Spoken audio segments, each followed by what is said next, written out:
Toda vez que o sol amanhecer, toda vez que a luz iluminar, pode saber que é a verdade, trazendo a liberdade pela mão. Pode saber, pode saber. Olá, amigos e amigas do Portal Saber. Nós vamos falar a verdade para vocês. Aqui é Guilherme de Barros e nós vamos começar mais um episódio hoje imperdível, falando sobre as questões históricas presentes nas obras da psicografia de Chico Xavier. Estamos com convidados muito especiais aqui e um muito especial vindo de fora, do Rio de Janeiro, que está já conosco no portal há bastante tempo e dentro de alguns segundos vocês vão saber quem é. A gente aqui é o Luiz Sérgio Marota. Amigos, é Lívia Dias. Olá pessoal, quem fala é Marco Paulo. Vou apresentar para vocês então o nosso amigo historiador que tem se dedicado aos romances do Emmanuel, o Kaique Assunção. Olá, bom dia, boa tarde a todos. Estamos muito felizes por estar aqui nas terras mineiras conversando sobre esses romances tão ricos, né, que nos trazem tantos ensinamentos. Esse é o Kaique, agora o seu sotaque entregou que você é do Rio, viu? Agora puxou bastante o carioca, X. Carioca, criada no Rio. Bacana, hein? Nós estamos ansiosos já para começar, então nós vamos primeiro para a nossa leitura de e-mails e recados e voltamos daqui a um minutinho, vocês não podem perder. Um grande abraço.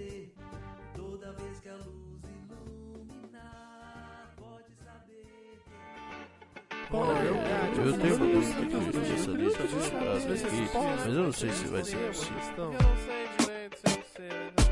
Leitura de e-mails.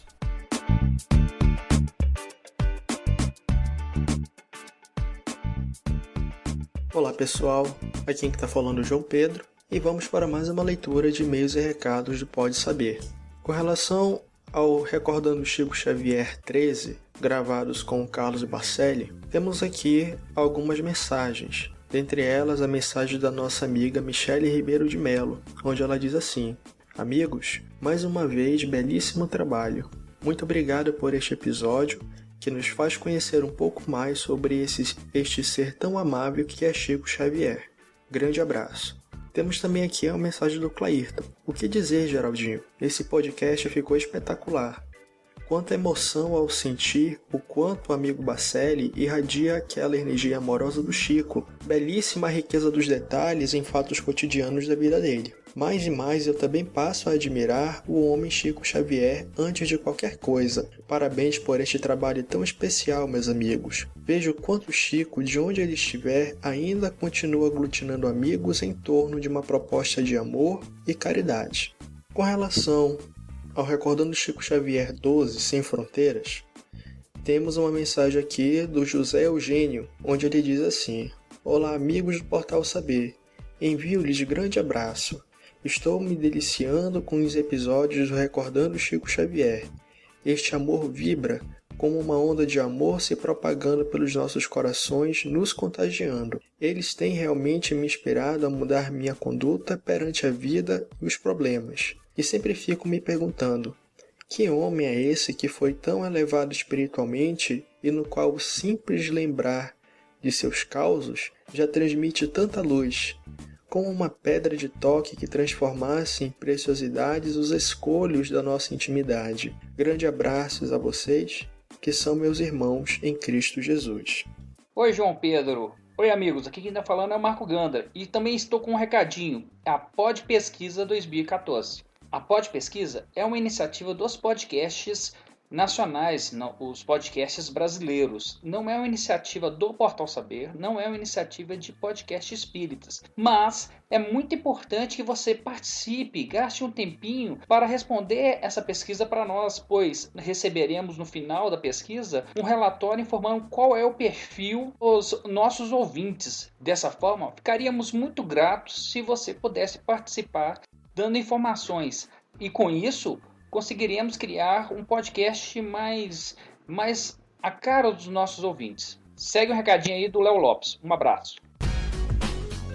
Olá, ouvinte de podcast, eu tenho um recado muito importante pra você. Os criadores deste e de muitos outros programas que te divertem há tanto tempo precisam da sua ajuda. Estamos realizando até o dia 30 de abril a Pod Pesquisa 2014 e precisamos conhecer um pouco melhor a nossa audiência. Acesse agora podpesquisa.com.br e responda a um rápido questionário. Não leva nem 10 minutos. A sua participação é fundamental para que nós possamos conhecer melhor o público que escuta podcast, além de contribuir para o crescimento da mídia em todo o país, fazendo podcasts cada vez melhores para você. Participe! podpesquisa.com.br.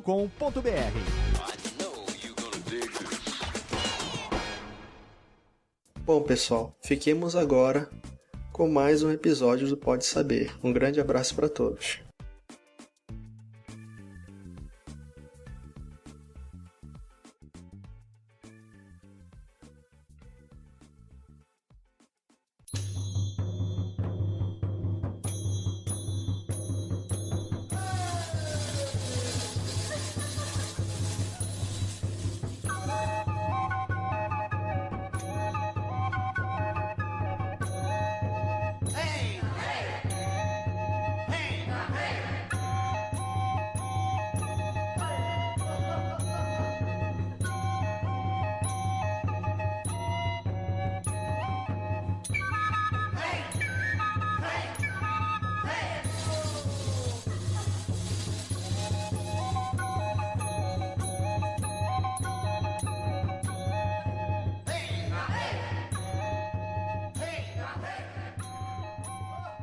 Ô Kaique, seja bem-vindo aqui à Terra do Pão de Queijo.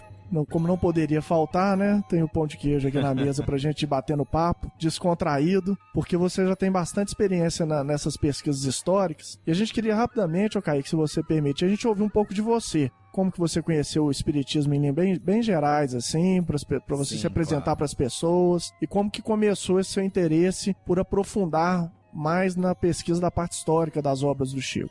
Eu sempre gostei muito de história, particularmente a história romana. Sempre me atraiu muito desde a infância.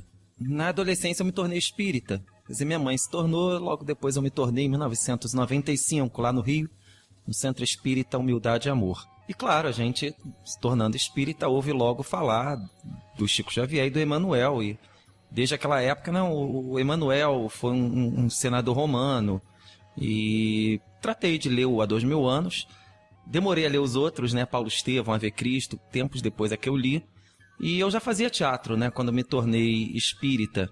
E calhou naquela época das atividades baterem. Eu seguia a mocidade aos sábados, né? Fim de semana, também tinha atividade aos domingos. Ou teatro comum, nada a ver com espiritismo. E aí eu decidi largar o teatro para me dedicar à mocidade. Depois de um tempo, a própria direção da casa solicitou que nós fizéssemos alguma coisa para ajudar as famílias assistidas, né? Era final de ano, isso foi em dezembro, inclusive dezembro de 1997. E dali, eu e uma amiga minha da mocidade tivemos ideia de fazer há 2000 anos, e eu senti desde aquela época que o romance teria um peso muito forte, né? Seria muito bacana ver nos palcos. E no Rio de Janeiro, até então, até onde eu sei, ninguém tinha feito em teatro, né? E batalhei, graças a Deus, a gente só faço teatro espírita, né? Para ajudar instituições, enfim. Minha profissão, como eu falo, é professor, historiador, nada mais do que isso. E desde então a gente fez todos os romances históricos do Emanuel no teatro. Porém, desde que a minha linha de pesquisa sendo Roma Antiga, eu tive acesso a muito material, livro que é inédito no Brasil, né? Na verdade, boa parte das pesquisas mais aprofundadas sobre Roma Antiga está em inglês, está em francês, está em italiano, dificilmente em português. Então, tendo acesso a esse material de fora, eu comecei a reconstituir figurinos civis, armaduras, os ambientes da época, as paredes, as casas, as ruas, tudo isso para o teatro, né? Então a gente tem um trabalho bem bacana com relação ao teatro de reconstituir a época, tal qual foi, as togas, as túnicas, tudo isso. E você teve a oportunidade de ouvir os outros episódios que já foram publicados relativos à parte de romance histórico? Pelo menos uns 2, sim.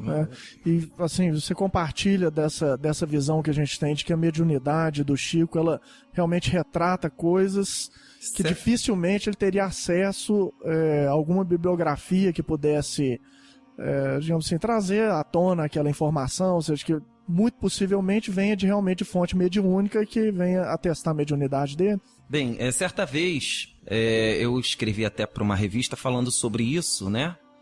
Que não se trata de glorificar de maneira alguma a personalidade do Chico Xavier.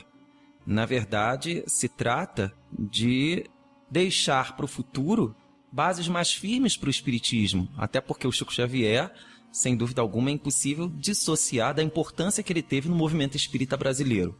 No entanto, sabendo que ele tinha pouco estudo, ainda na praticamente República Velha que ele estudou, quer dizer, mais ainda não havia uma política educacional nacional, trabalhava-se muito desde cedo, né? A gente sabe perfeitamente da vida dele, trabalhava desde criança, aliás, preferiam até empregar crianças e tal. Seria muito difícil, na época, ele ter acesso a esse material.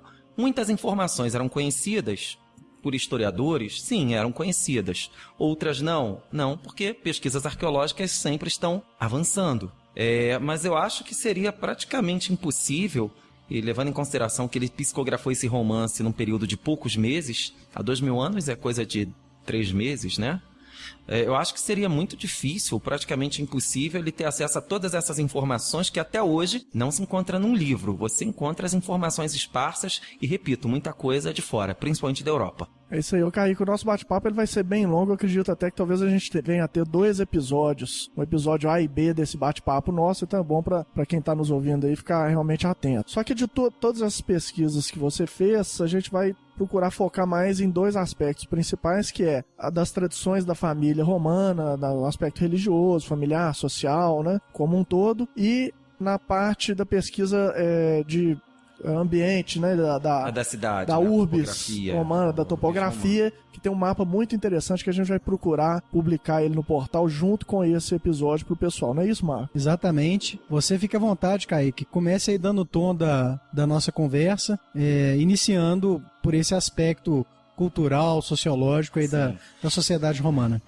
Na verdade, seria praticamente impossível não dar uma mini aula de história romana, né? Primeiro a gente tem que falar da sociedade romana, como estava dividido. Os patrícios, que seria a nobreza da cidade, eles se consideravam descendentes dos fundadores da cidade. Com o tempo a cidade foi crescendo e foram vindo pessoas de fora. E aí nós temos o que chamamos de plebe, né? O povo em geral.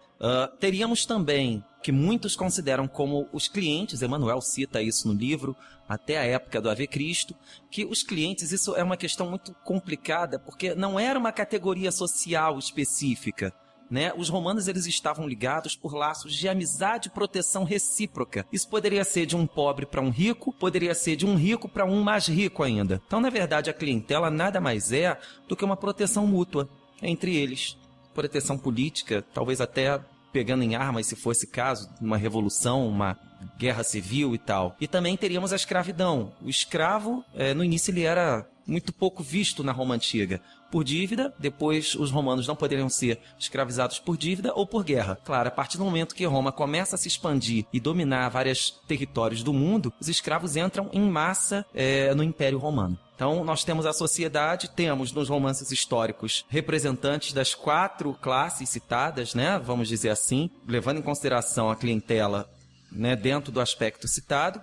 E nós temos também aí o patriciado. Vamos falar sobre o patriciado. Qual o personagem faz parte, por exemplo, alguns personagens turbulentos. Flamínio Severus.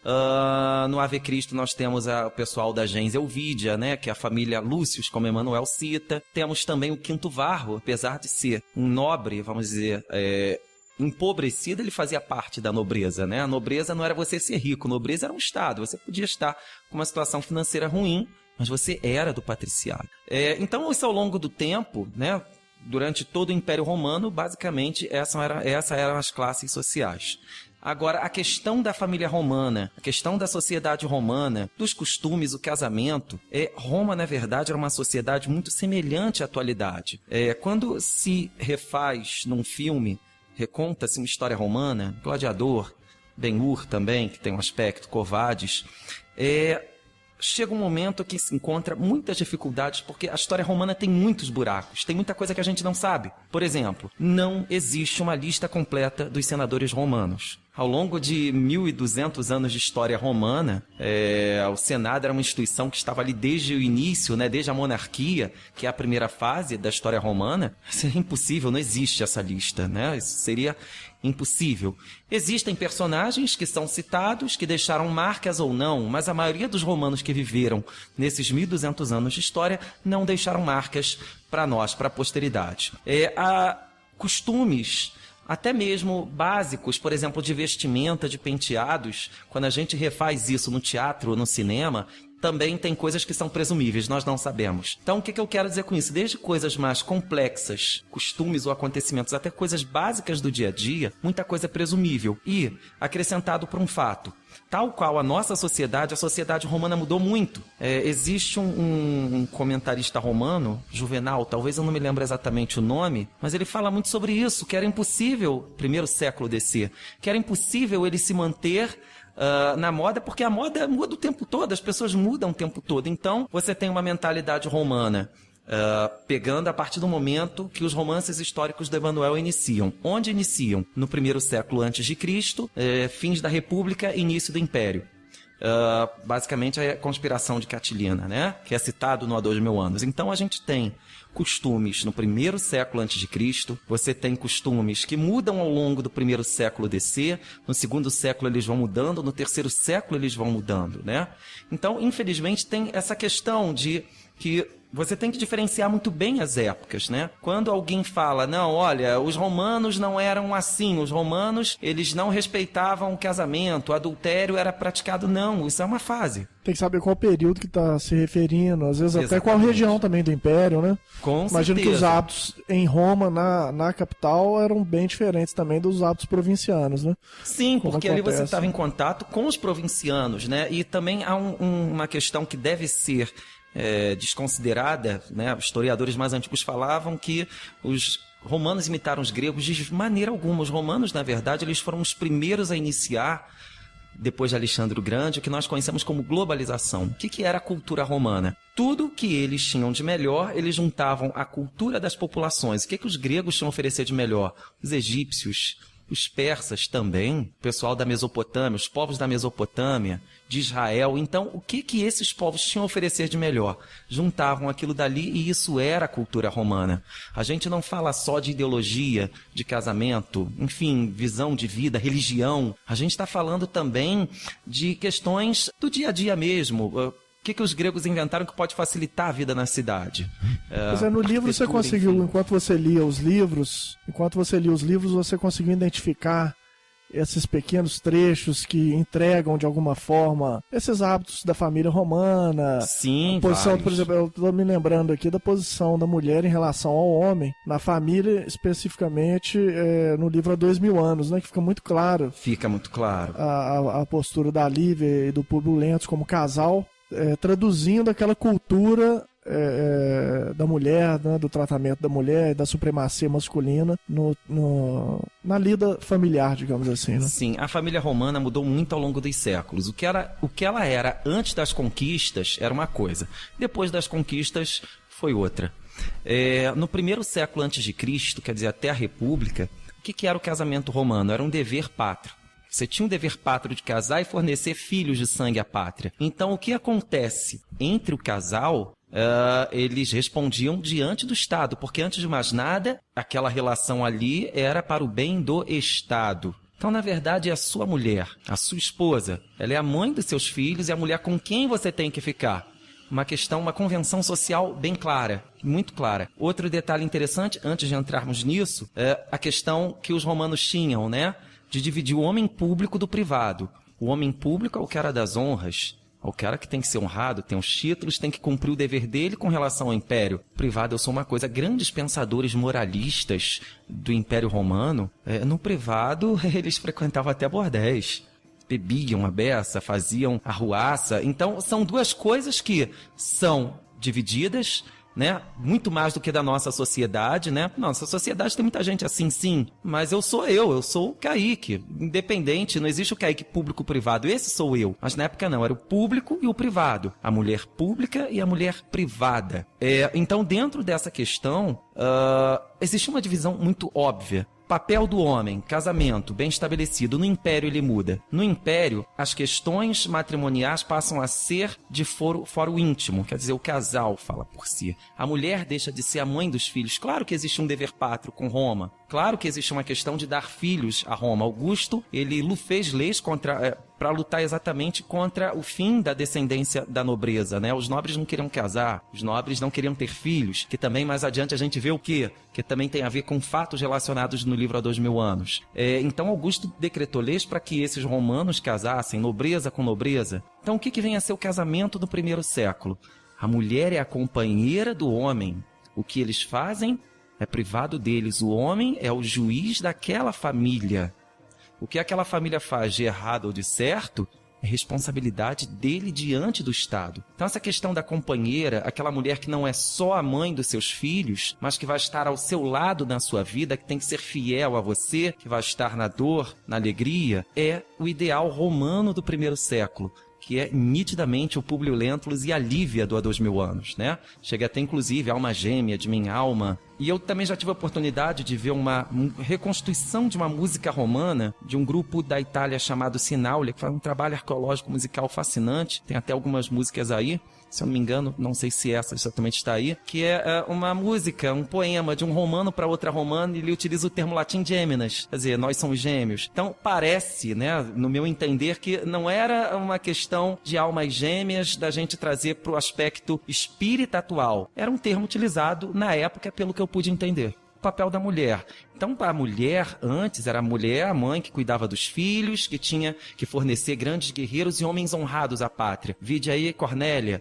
mãe do Caio e do Tibério Graco, que foram tribunos romanos e que foram assassinados. Claro, a mulher tem que fornecer filhos, tem que cuidar de casa. Não, no primeiro século isso muda, porque a nobreza tinha escravos, eles não faziam nada, a mulher muito mal escovava os dentes. Homem muito mal escovava os dentes. Você não colocava sua roupa, você não se penteava, você não se maquiava. O homem, pelo menos, ele está administrando a justiça, ele está administrando as terras deles. A mulher não, a mulher seria, né, aquela, por uma questão até machista, machismo de acordo com a atualidade, não na época. O homem ficaria administrando e a mulher faz o quê? Se até escravos eles tinham para cuidar de casa e dos filhos. Então a mulher caiu no ócio, na ociosidade. Quando a gente fala ociosidade, não falamos no termo romano ócio, que era diferente. A gente fala nos termos atuais. Então a mente vazia, ela começa a fazer uma série de depravações mesmo, atitudes depravadas, que Emmanuel enumera isso no livro, mas essa é uma questão muito conhecida, né? E ele fala que Calpurnia e Lívia eram mulheres à moda antiga, que não se envolviam nos desvios morais da época, né? Vamos dizer assim.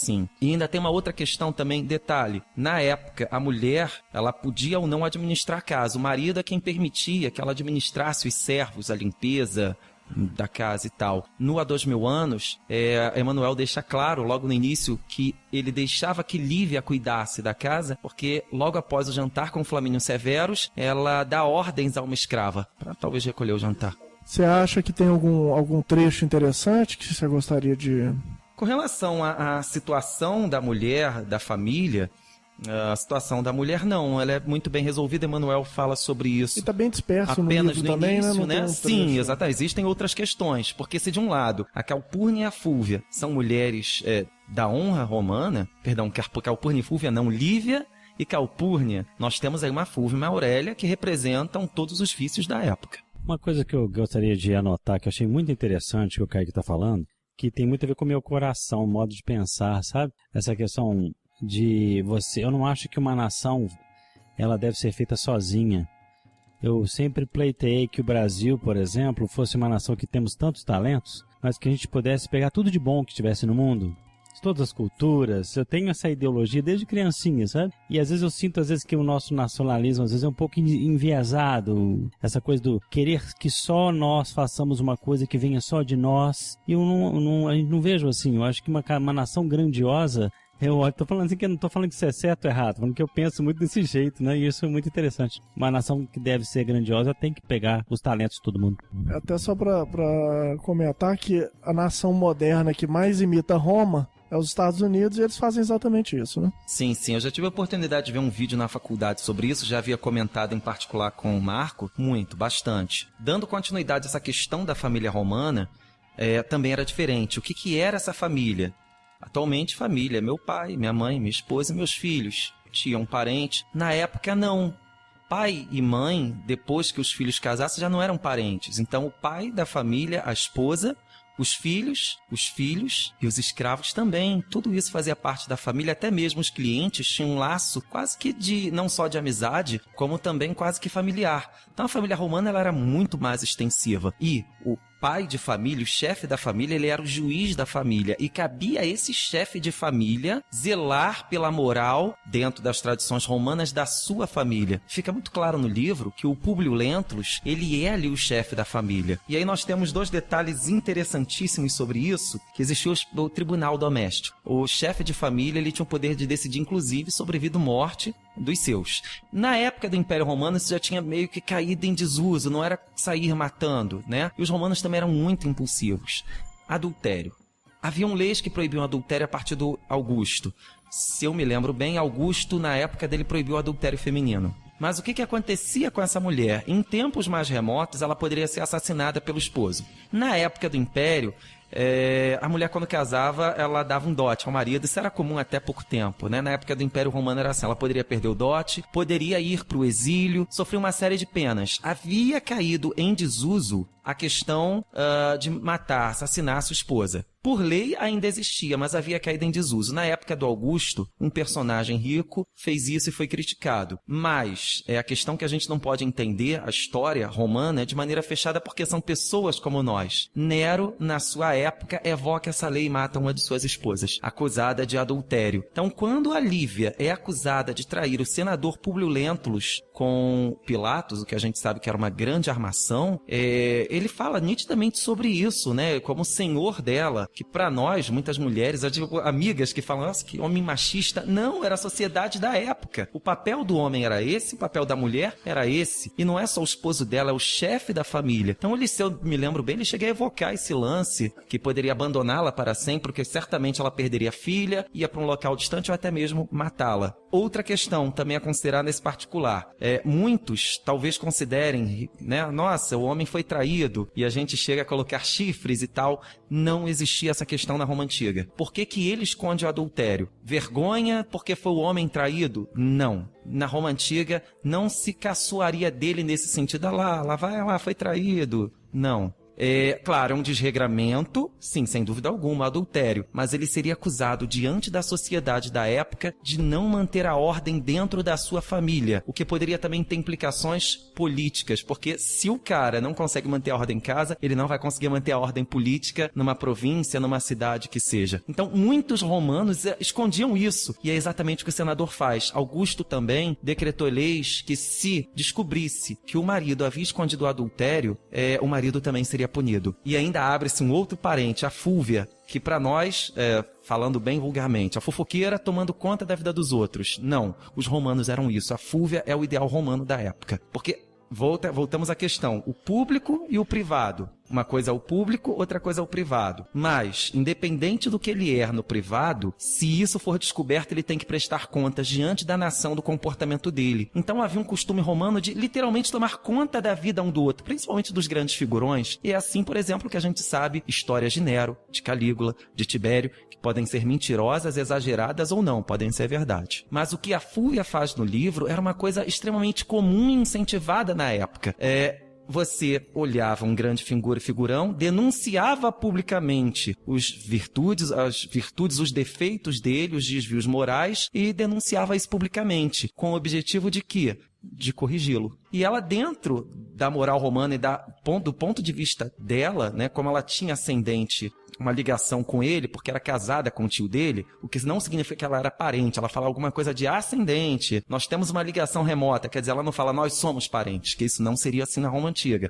Ela ainda vai falar com ele antes de denunciá-lo publicamente. Então, dentro do ideal romano da época, ela estava fazendo um favor. E repito, o comportamento dela, que para nós seria, nossa, que mulher... Essa é a vilã. A vilã, fofoqueira, tomando conta da vida do casal. Não, aquilo era muito comum. Você denunciava em pichações, enfim, falava. Isso era muito comum. E como é que seria a questão da adoção de uma religião minoritária, como, né, seria o cristianismo nascente, pelos patrícios, pelos cidadãos romanos? Ela foi tratada, na sua opinião, da maneira correta no livro?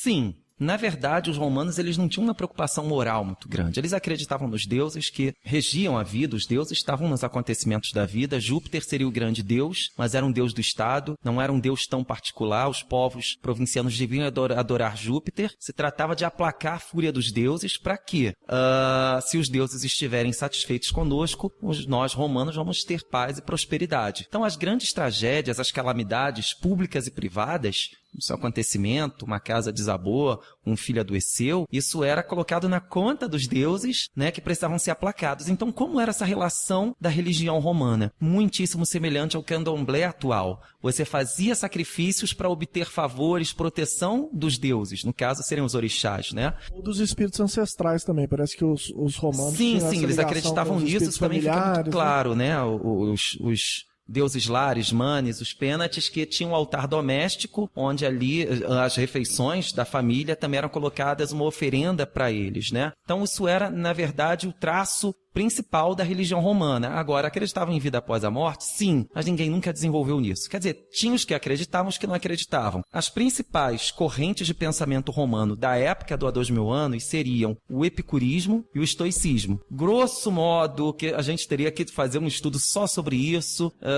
O epicurismo seria aquele cara que quer curtir a vida e não tá nem aí pra nada, acha que não existe nem Deus, nem nada, enfim, vamos viver. Grosso modo, tá? Grosso modo mesmo. E o estoicismo, que tem certos traços até mesmo com o pensamento espírita, dos sofrimentos da vida, nos fortalecerem, da questão de ser forte diante do sofrimento. Tem um ideal mais assim, em comum com o espiritismo, né? Eu já tive a oportunidade de ler Meditações de Marco Aurélio e eu assinalei vários pontos que parece que é o livro dos espíritos, né? Esse seria o cara mais espiritualizado, mas não leva isso muito avante porque, repito, o filósofo estoico também não levava essa questão para o pós-morte, né? A vida está aqui, está transcorrendo aqui, então é aqui que a gente vai viver e vamos viver de acordo com as regras morais, de acordo com o que eu penso. Parece que a questão ligada à adoção de uma nova religião está muito mais associada a aparente perda do controle. Sim, exatamente isso, né? Da ordem doméstica, do que especificamente uma rejeição a valores novos. Doméstica e social de maneira geral, porque... Como é que eu vou conduzir uma família em que a minha esposa tem valores que não são aqueles que os meus amigos e a sociedade como um todo, para quem eu tenho que prestar contas? Né, os romanos, eles eram bem tolerantes com religiões dos povos conquistados, desde que não afrontasse a religião Júpiter, né? Júpiter, Juno, principalmente a trindade romana, que era o Capitólio, Júpiter, Juno e Minerva. Durante muito tempo, o cristianismo ele foi até tolerado. Tem que cair por terra essa questão da perseguição universal ao cristianismo. Não. Essa perseguição universal só aconteceu da época do Ave Cristo para lá, citado por Emmanuel, a partir do Décio. As tragédias começam a acontecer e desastres militares, tragédias, enfim, tempestade, mais adiante vão acontecer terremotos, então tudo isso é colocado na conta dos deuses. Os deuses estão insatisfeitos. Vamos prestar juramento aos deuses. Vamos. Os cristãos se negaram. Então persegue os cristãos do Império. Mas na época do 1º e 2º século, isso era muito de cidade, de região. Em Roma, por exemplo, Nero, aquilo foi muito mais um capricho pessoal dele, que diante dos costumes e das leis romanas, ele não teria por que perseguir os cristãos, e não foram só os cristãos que foram perseguidos por Nero. Qualquer político que se opunha a ele era perseguido. Então, aquilo dali do Nero é uma perseguição a todos que ele achava que se opunham a ele, né? Particularmente, eu acredito na perseguição aos cristãos mais como ela está retratada no livro Paulo Estevão. Mais inflamada pelos judeus do que pelos romanos. Sim, porque o cristianismo está afrontando o judaísmo, não os romanos. Até porque veio de um judeu. Então, assim, sim, claro. A visão, né, dos judeus de manter uma determinada ordem, de não desejar que o filho do homem ou o Salvador viesse de um lar simples, sem nenhuma... O Messias é um ser muito especial e ainda espera um Messias, né? O que, na verdade, incomoda os romanos no 1º século é a questão de que o imperador reinante era divinizado. Opinião minha. Eles sabiam que o imperador não era um deus, era um cara, mas existe uma plebe de gente numerosa e ignorante e que pode ser contida socialmente, quer dizer, para evitar revolta, e se achar que aquele cara que manda no império, que abrangia 3 continentes, Europa, Ásia e África, se aquele cara é um deus. Então você tinha a obrigação de prestar juramento ao imperador da época. Emmanuel cita isso também no Ave Cristo, os augustais, né? Por solicitação dos augustais, os jogos foram encerrados. Esses augustais nada mais eram do que sacerdotes, pessoas encarregadas dos rituais dentro das cidades romanas, em honra ao imperador reinante. A partir do momento que os cristãos se negam a ver o imperador já no primeiro século como um deus, ou o gênio do imperador como um deus, eles já incomodam. Veja bem, incomodam. E sim, mais adiante isso vai ser levado por uma questão social, porque Jesus iguala todos são iguais, Jesus abençoa o pobre. Se nós estamos numa sociedade hierarquizada, que eu sou rico, sou patrício, porque os deuses assim quiseram, é perigoso uma mensagem desse tipo. Mas também ninguém prestou muita atenção nisso no primeiro século. Isso são questões particulares, uma cidade, uma província ou outra, de acordo com os interesses dos políticos que estavam no poder naquele momento. Mas perseguição universal, segundo notícias que nós temos, só a partir do Décio. Outro detalhe interessante, que também faz parte do livro, os romanos não conheciam a ideia de bem e de mal. Eles conheciam a ordem pública. Tudo que afrontasse a ordem pública devia ser combatida. Então, se ocorre uma revolução judaica, as pessoas estão revoltadas ali, está ameaçando a ordem pública, a prosperidade do império, a civilização, o comércio, a vida na cidade, etc. Então, temos que colocar fim a essa revolta. Mata, executa e bota aquilo como sacrifício aos deuses, né? Você acha que nesse aspecto, quando o cristianismo passou a ser incorporado no Império Romano, a lei judaica, ou toda aquela tradição do judaísmo que veio junto com principalmente quando o cristianismo foi integrado de uma certa forma ao judaísmo, isso impactou nessa lei romana, na integração desses valores de bem e de mal dentro do Império Romano, que acabou culminando na versão de direito. Aí até talvez o Marco possa falar um pouco, né? Que a versão de direito que a gente tem hoje, ela vem desse direito romano, mas muito impactada também pelo cristianismo, né, Marco? Ou não?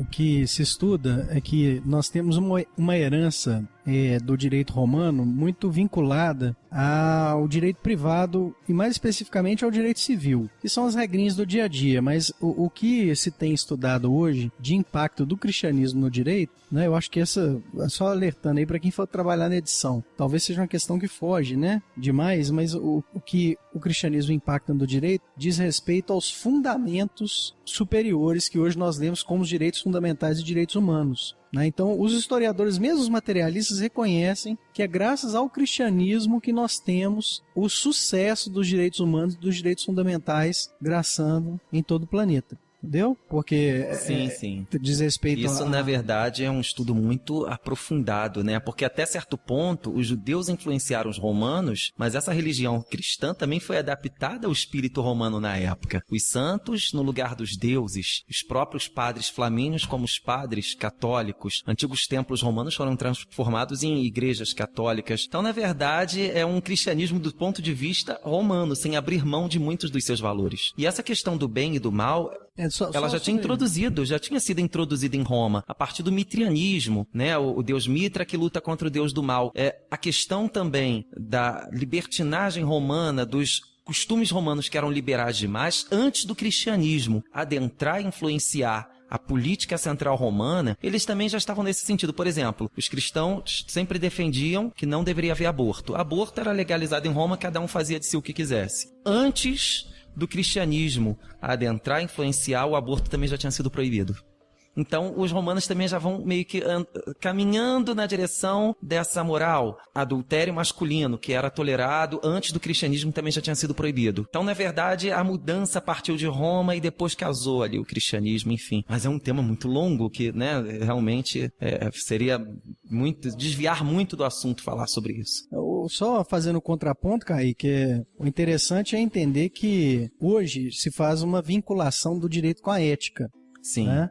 E hoje a gente estuda que o direito faz parte do sistema de eticidade. Né? No século XX, tentou-se fazer uma separação entre direito e moral. E hoje a gente conclui que você não consegue fazer uma separação, né, tão rígida, né? E a grande diferença, a grande nota diferencial no cristianismo é que ele dá força à eticidade. Ele traz uma eticidade forte que o direito romano não consegue suster. Sim. Quando Jesus fala lá para Públio Lentulus, né, que tudo que ele vê de construção vai ruir e que todas as leis iníquas, ele usa essa expressão, Sim. da sua civilização ruiriam, ele estava certíssimo, porque hoje, quando nós fazemos uma volta nas leis romanas, o que nós vemos é só iniquidade. Os romanos, eles eram, do ponto de vista da eticidade, os verdadeiros criminosos. Por quê? Porque eles estavam calcados no valor do patrimonialismo, do paternalismo, da posse,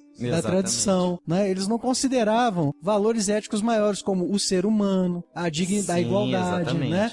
Então houve um shift, né? Houve uma mudança drástica com esse impulso que o cristianismo trouxe em todo o Ocidente, né? Porque ele conseguiu dar esse novo ethos que caracterizou o direito moderno. Com certeza. Né? E lembrando da questão da sociedade hierarquizada, que eles não abririam mão de jeito nenhum, né? Os mais ricos tinham direitos que os mais pobres não tinham. A gente encontra muita gente injustiçada simplesmente porque era pobre, o direito não permitia a defesa desse pobre. Temos um caso clássico disso no início do Paulo Estevão, o Joquebed Ben Jared, que é também uma questão muito comum na época, a questão de você como poderoso, eu quero pegar a terra do outro, pegou. E aí as leis estavam ao lado dos mais fortes, dos notáveis da cidade. Ele foi lá reclamar e aconteceu exatamente o que acontecia na época, afrontando o direito, mas o cara era pobre, a questão não tinha dignidade.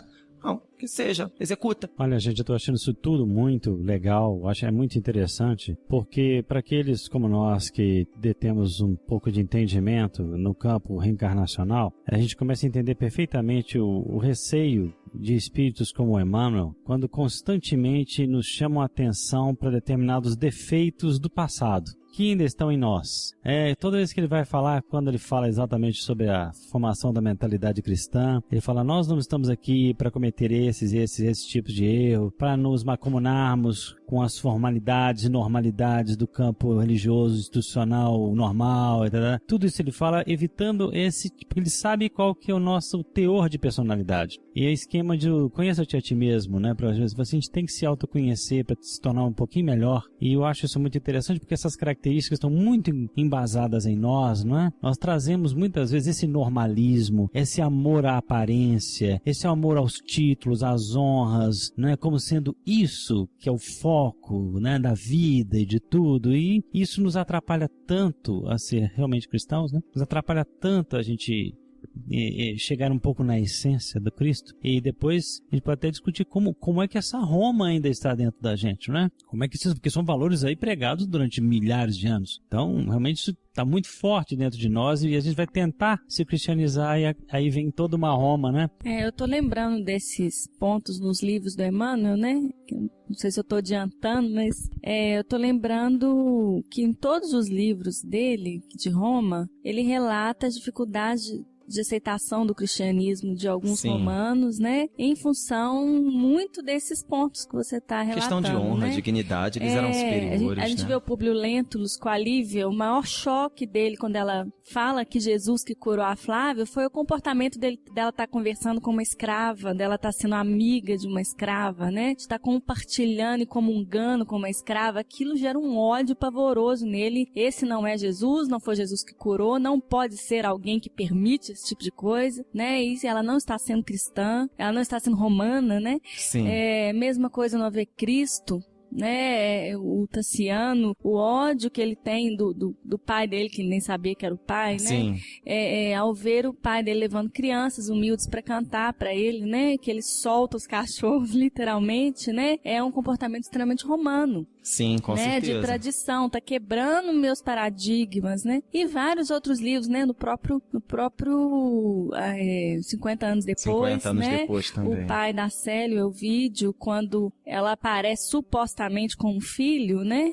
Que ela, por renúncia, diz ser dela, né? Que não era nem da mãe dela, nem dela. Exatamente. Mas, ele se choca com aquilo e em um momento algum ele se aproxima dela e pergunta, minha filha, né? O que aconteceu desapareceu, mas a cultura era tão forte que a intenção dele já era matá-la, né? Mas isso que a gente tá falando, você remontando a Roma, você fala comigo, Oliver, isso era o habitual da época. Mas isso muitas vezes fica arraigado em nós com uma profundidade muito grande. Então, esses fatos, eles estão aí, muitas vezes, nos remontando à dificuldade de aceitação de Jesus, que acolheu a todos indistintamente de classe, de atitude, renovando todo mundo, né? Não é que ele permitia o erro, mas ele amava o ser humano. Então, isso eu acho muito bonito. Esses pontos que, às vezes, a gente vai deixando se acumularem nos milênios dentro de nós. Isso com todos nós, né? Sim, com certeza. Você tocou 3 pontos interessantes. Primeiro, com relação à influência do pensamento romano no mundo atual. Existe um colega meu também de história que fala, olha, para mim o mundo começou em Roma. Nós ainda temos uma mentalidade até certo ponto muito romana. Até porque quando a nossa sociedade capitalista passou a ser formada, a Renascença, de onde eles foram tirar a inspiração? Grécia e Roma. Você falou na questão do escravo, que é exatamente o que eu tinha marcado. Parece que você leu meu pensamento que eu marquei para falar sobre isso, e a questão do Elvídio Lúcius, né? Para começar, os escravos eram parte da família, inferiores, mas eram da família. Então, o que o Públio Lentulus, isso está muito claro, entre a Anacleta e a Helena no Ave Cristo, que tem uma relação muito próxima, né? E também entre a Lívia e a serva Ana no Há 2000 anos, os escravos eram muito próximos. A gente tem uma visão da escravidão africana dos tempos. A escravidão na Roma Antiga era diferente. Eles eram seres humanos que haviam caído na desgraça de se tornarem escravos. Quer dizer, trabalho forçado. Não exatamente isso, mas trabalhavam pelos mais ricos, pelos notáveis, pelos dignos, né? Então, esses personagens, eles eram da sua família, membros inferiores, mas eram. Os escravos estavam em tudo, eles sabiam da vida de todo mundo. Eu já tive a oportunidade de ver situações de uma senhora romana chorando no colo de uma escrava, mais ou menos como a Lívia faz. O que Emanuel, Públio Lentulus, chama atenção é que ela está levando isso muito além, porque você podia conversar, você podia se relacionar, mas espera aí, eu sou a senhora, você é a serva.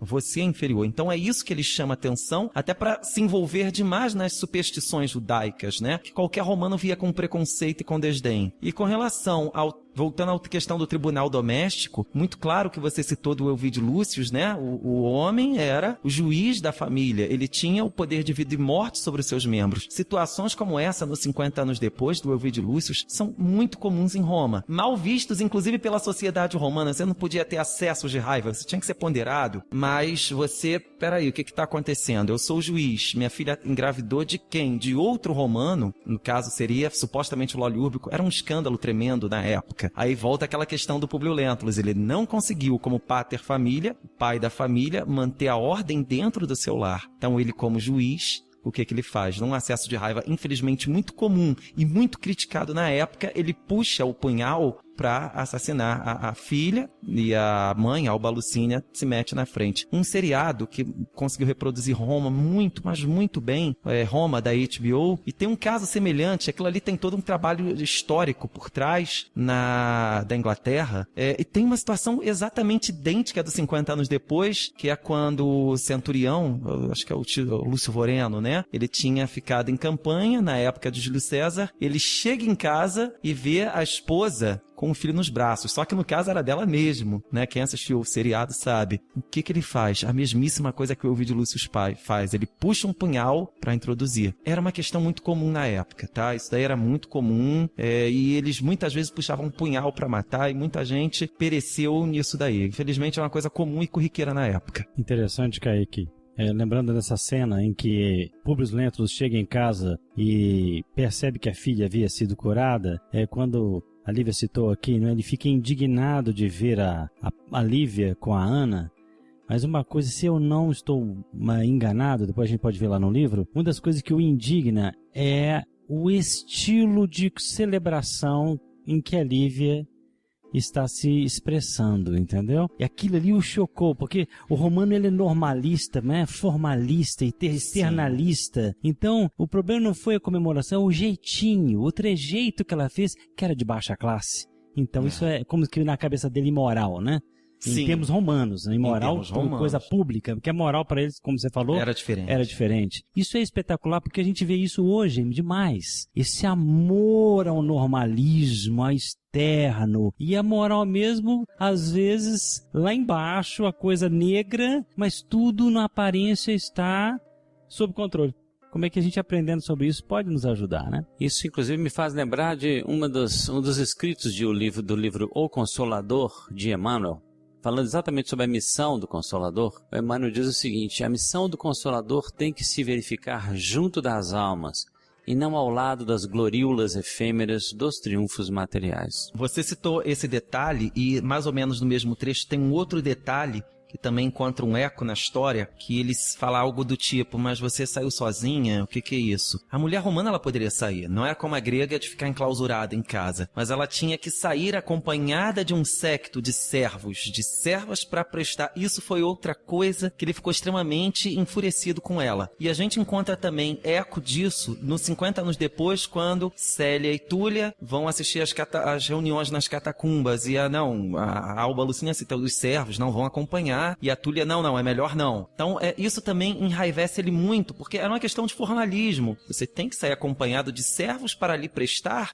ajuda, para lhe prestar qualquer tipo de socorro. E até para mostrar que tem um status, né? Também, com certeza, fazia parte. E eles gostavam, né, não só com relação às roupas, que eram riquíssimas, como os próprios prédios públicos, né, era para impressionar e para mostrar ao mundo que o mundo era inferior. Por isso que os prédios eram grandes, gigantescos, enormes. Kaique, você nos falou sobre uma questão muito interessante sobre a educação relativa aos avós paternos. Você podia trazer isso pra gente? Claro, com certeza.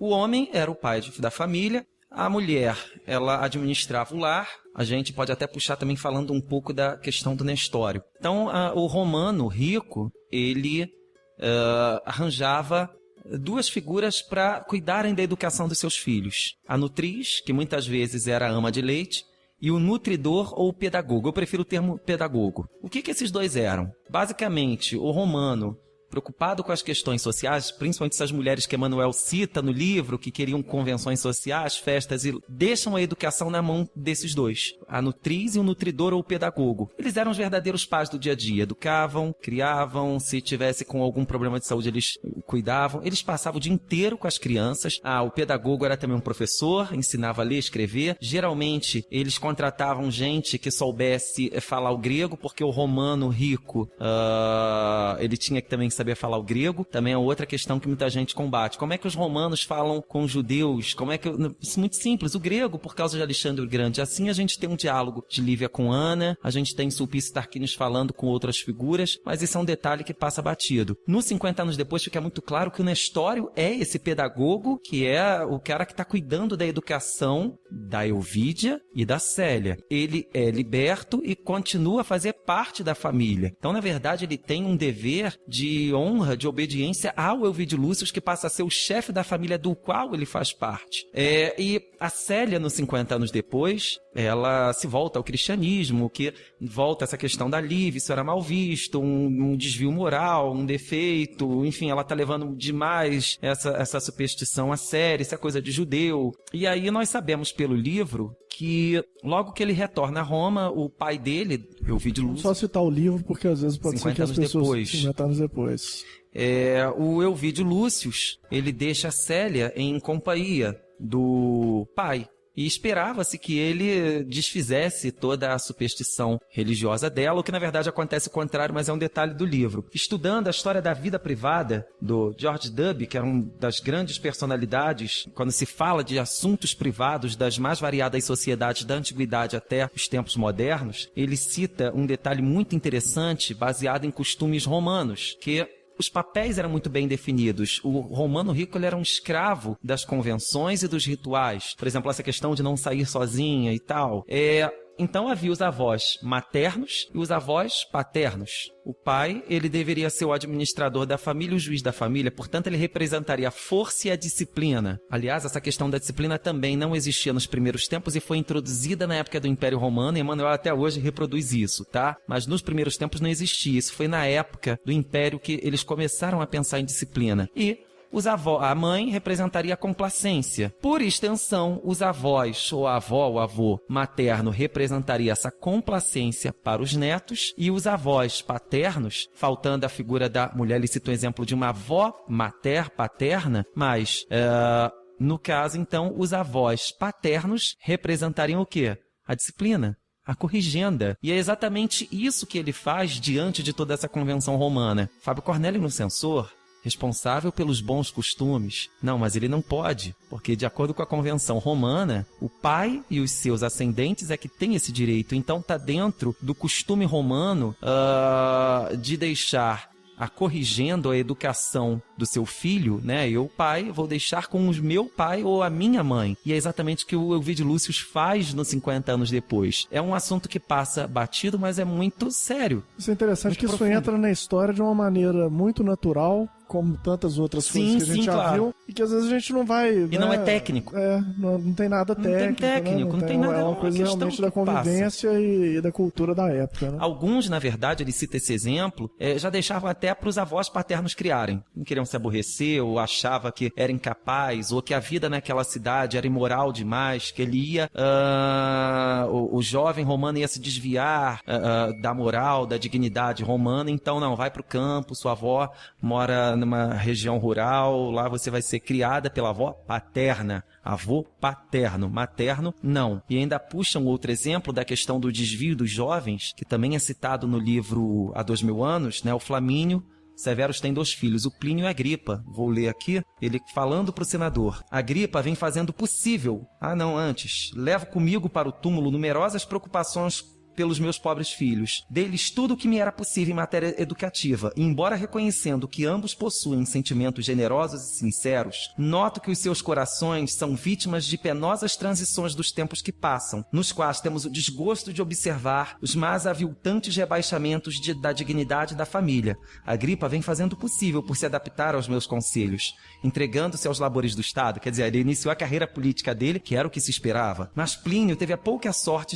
de se deixar seduzir por amigos pérfidos e desleais que não desejam senão sua ruína e arrastam aos maiores desregramentos nos ambientes suspeitos das mais altas camadas sociais, levando muito longe o seu espírito de aventuras. E ele ainda cita também que logo no início do livro que o Plínio era chegado em esportes, né? George Dubb cita uma coisa interessantíssima que eu gostaria de ler do livro, né? Falando o fim da juventude, exatamente o que Emmanuel está narrando. Todos sabem.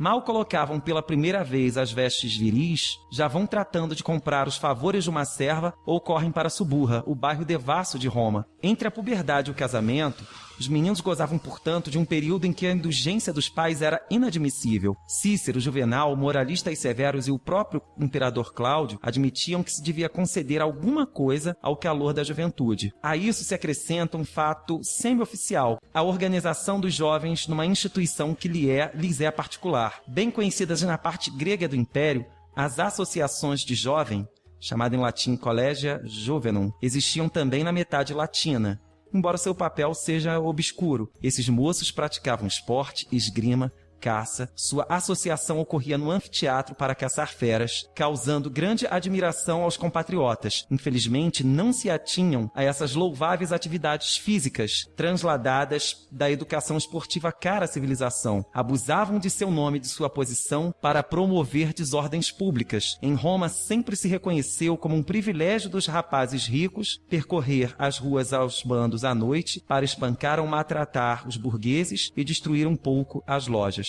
Ou seja, muito claro que o Plínio Severus, de acordo com a juventude da época, fazia o que um jovem, infelizmente, rico faria. Sai pela noite, bebe, pega um carro em alta velocidade, bate, pega mendigo pela rua, queima. Isso acontecia em Roma e eles lutavam contra isso. Era uma associação com fins educativos, com fins esportivos, que lamentavelmente se desregrou, puxando a questão do direito romano. Por mais que eles tivessem arrombado lojas, ou batido em alguém, ou estuprado uma jovem, existem casos aqui em que eles arrombavam uma casa em bando para estuprar moças, né? Então eles levavam isso muito longe, mas a justiça estava do lado de quem? Então não acontecia nada.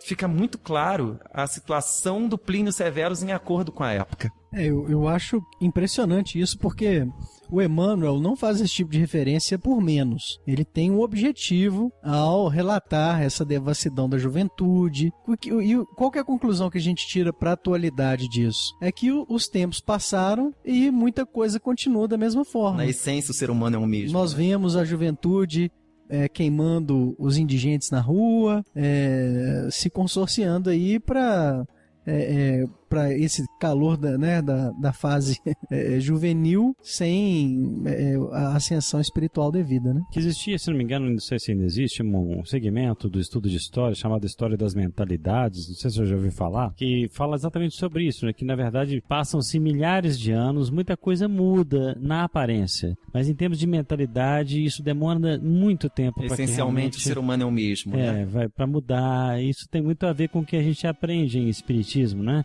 Sim. Que as nossas mudanças no campo dos sentimentos, no campo dos condicionamentos, ela demanda um esforço hercúleo às vezes, difícil, para que elas possam de fato ser tocadas e mudadas na essência. Um nível de caminhada, inclusive religiosa, superior para que isso possa ser acelerado. Do contrário, os condicionamentos falam muito mais alto, né? Sim, com certeza. E é um pensamento meu, não só com relação a Roma, é que muitos desses rituais, toda essa questão de civilização, eu tenho a impressão que não é os rituais ou o pensamento que justifica as atitudes humanas. Na essência, eu acho o contrário. O ser humano tem os seus defeitos, as suas qualidades ou defeitos, e criou a sociedade ao longo da história de acordo com o que lhe convinha, para justificar suas atitudes. E eu penso a mesma coisa com relação a Roma. Dando prosseguimento a essa questão, também ainda tem um outro dado interessante com relação ao Plínio. Chegava um momento que eles casavam. Sim, casavam. O ideal romano era ter 2 ou 3 filhos. A gente encontra isso demais nos livros de Emmanuel. Públio Lentulus, Marcos e a Flávia. Nada impede que eles tivessem tido outros filhos, que talvez tivessem morrido. Aliás, não tinha, a medicina não estava tão avançada, qualquer coisa, pegou uma infecção mais grave, já era, morreu, então a morte era muito comum. Flamínio Severus tem 2 filhos, era o ideal romano, 2, 3 filhos. Augusto, na verdade, não era nenhuma questão de imposição, os romanos eles não queriam ter muitos filhos, por quê? Porque a gente encontra isso também no 50 anos depois, Euvídio Lúcio, Célia e Ovídia. Isso já era um problema para os romanos da questão da herança. Porque você tinha que dividir a herança. Então, os meus bens vão ficar divididos como? Vale lembrar que esses filhos, eles ficavam sob a tutela dos pais, não era até os 18 anos não, que a maioridade em Roma ia muito além. Ela ia até enquanto o pai vivesse, ficava sob a tutela do pai, a não ser que o pai desse a emancipação. Então, na verdade, se criava um problema muito sério para as famílias da nobreza no final da República, início do Império. Final da República ainda. Então, a nobreza, ela decidiu que não seria ser bom ter muitos filhos, como a Cornélia teve 9, 10, 12, alguma coisa assim. A nobreza passa a fazer o contrário, não ter filhos porque davam trabalhos, podem me matar, isso infelizmente é muito comum. Fica muito claro que a própria Convenção Romana criou isso, porque você imagina, com 50 anos... Você não é maior de idade, seria isso na Roma Antiga, porque o seu pai ainda vive. Você vive de mesada-se muito, você não tem um emprego, você vive sob as ordens do seu pai. Então, muitos deles cansavam e matavam os pais. Temos um exemplo típico na 2000 anos da Aurélia. Ela quer se libertar do esposo e quer se libertar da mãe para administrar os seus bens e viver a vida do jeito que ela quer. A mesmíssima coisa com relação a Lucila no Ave Cristo. Ela já tinha se libertado do avô, o Opílio Vetúrio, que era o pater familias. Já tinha se libertado do marido. A mãe tinha falecido, só restava o pai. O pai vai a Roma pedir ajuda. Claro que, maldosamente, ela pensa, opa, os bens são meus, eu herdei a fortuna, eu administro os meus bens. A mulher, viúva, ela já poderia administrar os bens na Roma Antiga. O que ele quer aqui? Não, vai embora. Então, talvez não seja nem uma questão tanto monetária, é a questão financeira de acordo com a convenção, de acordo com os costumes da época. Opa, eu vou ter que repartir meu bem. Não, meu pai morreu, vai embora. Né? A gente encontra ecos disso. Voltando à questão do Plínio Severus, em algum momento esses jovens casavam. E aí entra aquela questão da paixão, da questão de ter aquela mulher e viver para aquela mulher. E muitos desses jovens, depois de um tempo dentro do lar, o livro continuando ele fala sobre isso, eles voltavam aos prazeres de antes. Amante, circo, os jogos, e vai trair a mulher. É exatamente o que o Plínio Severus faz no Há 2000 anos. Ele larga os deveres porque ele não aguenta.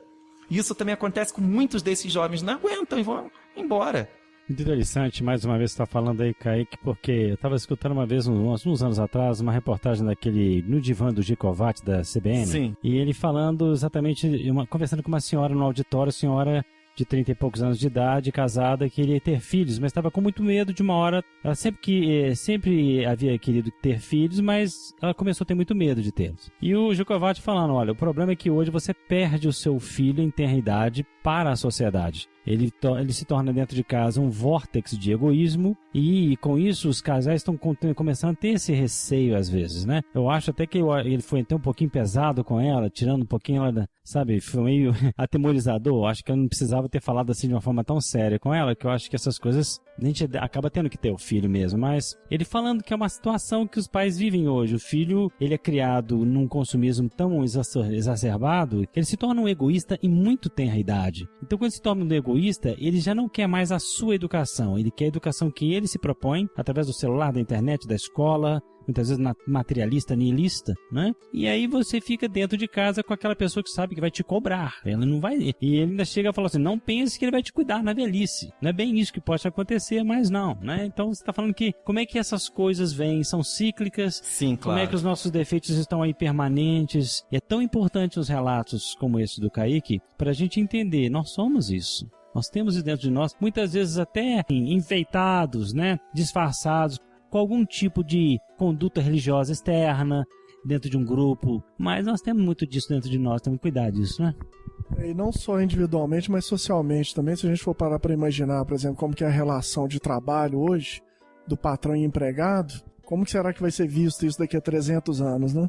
Então, assim, muitas vezes é o tratamento do empregado como objeto, né? Simplesmente. O patrimônio da empresa. Não serve, manda-se embora, coloca outro no lugar. Muitas vezes a remuneração, ainda que seja aquela legal, ela é estabelecida de uma maneira que a pessoa vive num estado de quase que, né, ela trabalha para sobreviver e não para viver de fato, né? Então, assim, todas as situações aí a gente vai se distanciando culturalmente, a gente começa a ver que há muita coisa a ser feita ainda, né? Ô Kaique, bacana demais a gente conversar sobre essas coisas. Vamos deixar agora para um próximo episódio para a gente falar sobre as questões da topografia da época, da urbe da época, que tem um mapa muito interessante que nós vamos poder abordar no próximo episódio. Foi um prazer ter tido você aqui conosco. Prazer foi meu.